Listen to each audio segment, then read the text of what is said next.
ဒီအပတ်မှာဗုဒ္ဓဟူးသားသမီးတွေကစကားအရာမှာအောင်နိုင်သူတွေဖြစ်လာတော့မယ်ဆိုတာသိပြီးပြီလား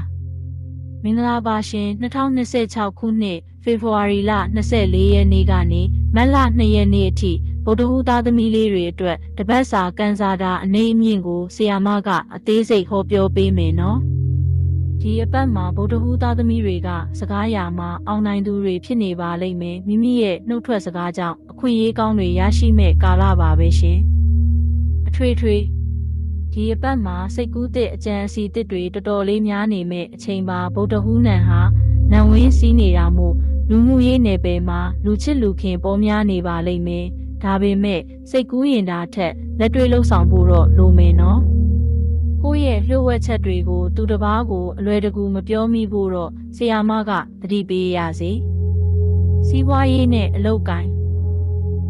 ကတော့လက်ပွင့်မဲ့အပတ်လို့ပြောရမှာပဲအထူးသဖြင့်စာပေစာနယ်ဇင်းစကားပြောရတဲ့အလုပ်နဲ့ကုန်သွယ်မှုလုပ်ငန်းတွေမှာအကျိုးမြတ်အင်မတန်ကောင်းပါလိမ့်မယ်အလုပ်ခွင်မှာလည်းကိုယ့်ရဲ့စွမ်းဆောင်ရည်ကြောင့်အတိအမှတ်ပြုခံရတတ်ပါတယ်မိတ်ဆွေကောင်းတွေစီကအလုပ်ကိုင်ခွင့်လမ်းကောင်းတွေလည်းရရှိတတ်ပါတယ်ငွေကြေးကန်စားတာ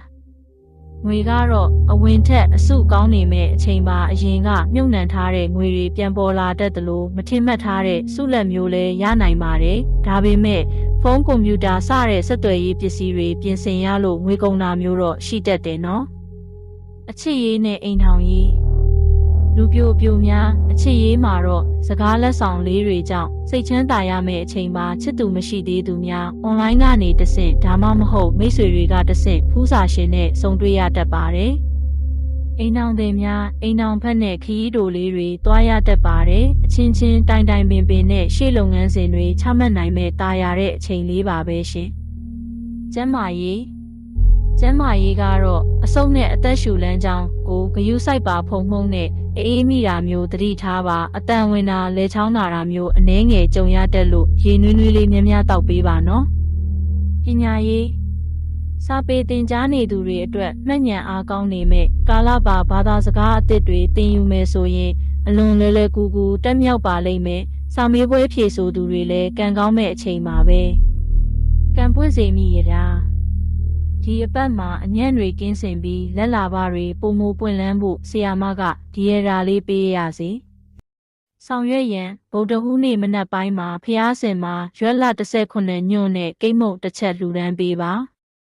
ဆုတောင်းမိမိစကားအရာအကြံစီရာတို့တွင်အောင်မြင်မှုရရှိပါစေလို့ဆုတောင်းပါအကျိုးပေးကဏ္ဍ468ဆောင်ရန်အယောင်အစိမ်းရောင်အဝါနုရောင်